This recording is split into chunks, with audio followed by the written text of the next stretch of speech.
অনিকেত, আজকেও সিবিআই এসেছে ঘটনাস্থল, তারা বিশেষ যন্ত্র দিয়ে 3D স্ক্যানার দিয়ে তারা সূত্রের খোঁজ করছেন। আপনারা সিবিআই এই তদন্ত, সন্দীপ ঘোষকে আজকেও জেরা করা হচ্ছে, কিভাবে দেখছেন? মহামান্য আদালতের নির্দেশে যে সিবিআই ইনকোয়ারি হয়েছে, এই ইনকোয়ারিকে আমরা স্বাগত জানিয়েছি আন্দোলনকারীরা। সিবিআই যদি এই ঘটনার প্রপার ইনভেস্টিগেশন করে সেটা খুবই ভালো। আমি সিবিআইকে যেটা ভেবে দেখার জন্য বলবো, আমাদের আন্দোলনকারীদের পক্ষ থেকে যেটা অনুরোধ থাকবে, 13 তারিখ তারা টালাথাপটা পুলিশে এসে হ্যান্ডওভার নেয়। 14, 15, 16, 17 বা 4 থেকে 5 দিন অতিবাহিত হলো। আন্দোলনের যে ইনভেস্টিগেশন তার আপডেট কি তা আমরা জানতে চাইছি। পাশাপাশি এটা বলতে চাইছি যে রিনোভেশন ওয়ার্কের অর্ডার এলো, এই রিনোভেশন ওয়ার্কের এত চট জলদি কেন প্রয়োজন পড়লো, এর সাথে ঘটনার কি কোনো যোগাযোগ আছে কি নেই। আমরা তো কলকাতা পুলিশের কাছে এই দাবিগুলো আগেই রেখেছিলাম যে আপনারা অতি দ্রুততার সাথে এই তদন্ত প্রক্রিয়া শুরু করুন। আমরা বারবার মনে করি এই ঘটনা একজনের পক্ষে ঘটানো সম্ভব নয়, আমাদেরও তো কিছু বিদ্যা বুদ্ধি আছে। সেই জায়গা থেকে এটা মাল্টিপল ইনভলভমেন্ট আছেই।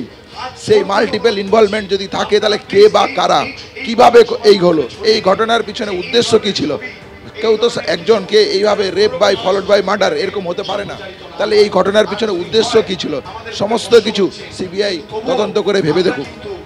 অর্থাৎ মাল্টিপল ইনভলভমেন্ট এই তথ্যতে এবং এই যুক্তিতে তারা এখনো পর্যন্ত একমত রয়েছেন।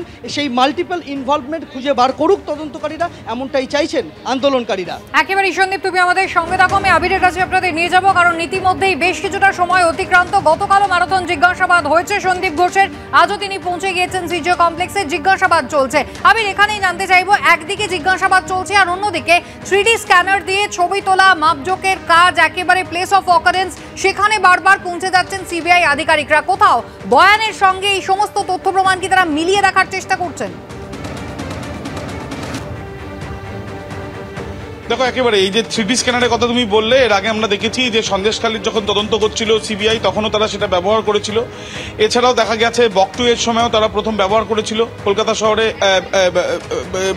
বীরভূমে সেখানে বকটু এ যখন হয় তখনও কিন্তু এই 3D স্ক্যানারের ব্যবহার করা হয়েছিল। মূলত ডিজিটাল এভিডেন্স সেটা কালেক্ট করা যায় এবং সেই ডিজিটাল এভিডেন্স যেটা আদালতেও তারা প্রমাণ হিসাবে তারা সেখানে পেশ করেন এবং সেই জন্য একদিকে যেমন এই তথ্য প্রমাণ সংগ্রহের প্রক্রিয়া চালানো হচ্ছে, অন্যদিকে সন্দীপ ঘোষ প্রাক্তন অধ্যক্ষ, তাকে কিন্তু দফায় দফায় যে জিজ্ঞাসাবাদ গতকাল করা হয়েছে, আজকেও কিন্তু তাকে জিজ্ঞাসাবাদ ইতিমধ্যে শুরু করা হয়েছে।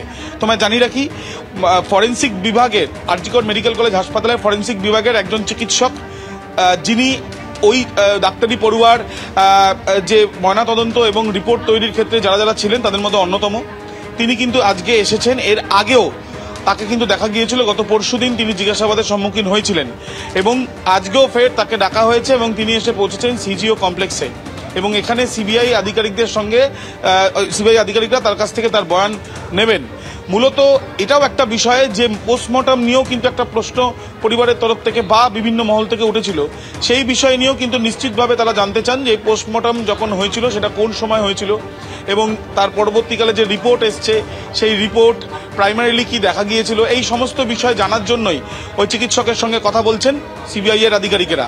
অন্যদিকে সন্দীপ ঘোষ, যিনি প্রাক্তন অধ্যক্ষ, তিনি নিজে পদত্যাগ করেছিলেন এবং এই যে সম্পূর্ণ যে ঘটনা, সেই ঘটনায় গাফিলতি আছে কিনা এবং ষড়যন্ত্র আছে কিনা, এই দুটো প্রশ্নের উত্তর খোঁজার জন্যই তৎকালীন প্রধান এই সন্দীপ ঘোষকে জিজ্ঞাসাবাদ করা হচ্ছে এবং তার সঙ্গে সন্দীপ ঘোষের তিনি কখন জেনেছিলেন এই ঘটনা এবং তার পরবর্তীকালে পরিবারের সদস্যদের সঙ্গে কে যোগাযোগ করেছিল এবং তাদেরকে পরিবারের সদস্যরা যেটা অভিযোগ করছেন যে তাদেরকে প্রথমে বলা হয়েছিল যে তার শরীর খারাপ, অর্থাৎ ওই ডাক্তারি পড়ুয়ার শরীর খারাপ এবং পরবর্তীকালে বলা হয় যে তিনি আত্মঘাতী হয়েছেন বা আত্মহত্যা করেছেন।